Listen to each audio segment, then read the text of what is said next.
Here are 5 false friends between English and Portuguese that I found, and in a couple of cases found somewhat humorous.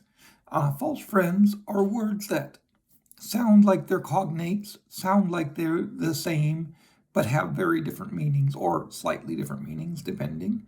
And they can be hidden traps for language learners. So here are my list of top 5 false friends that I've encountered between English and Portuguese living here in Portugal.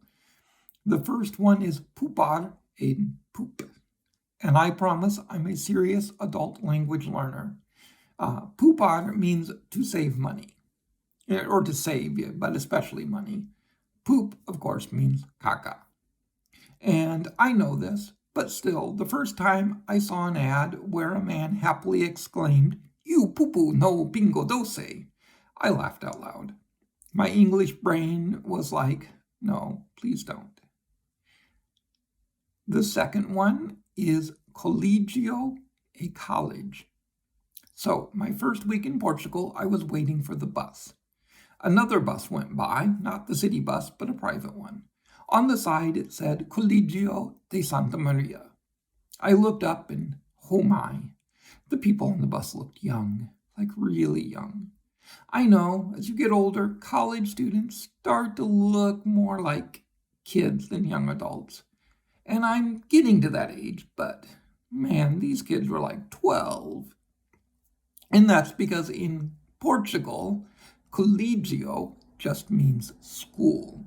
And it usually refers to basic education rather than secondary education. College, as we refer to it in English, is referred to here as universidade or faculdade.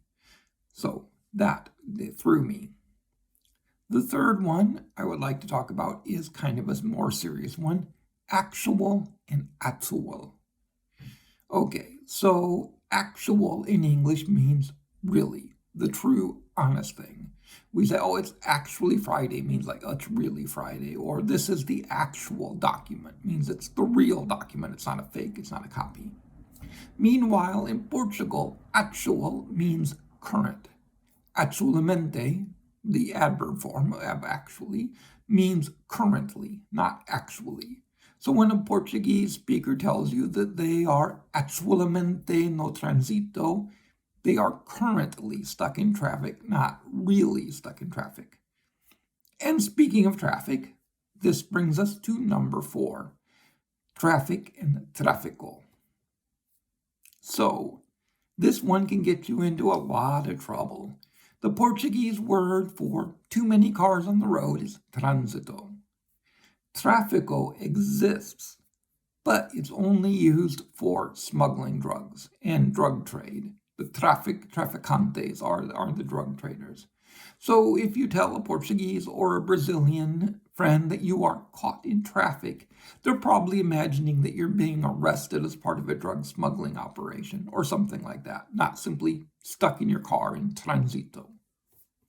And then we come to our 5th and final one for today, push. P-U-X-E. Comes from the Portuguese word puxar.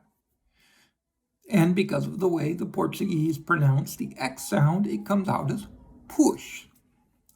And it means pull. That's right, push means pull in Portuguese. So every time I reach a door, I see the word push. I think push, and then I try to push. And then I translate in my head and I pull. And I've spoken with many Portuguese speakers at this point, and they have the same problem in English-speaking countries. They see the word push on a door, sound it out in their head, and interpret it in Portuguese and try to pull the door. It's a minor thing, but it's a constant irritation at first. So that's it for today. There certainly is not the end of false friends. There are literally hundreds.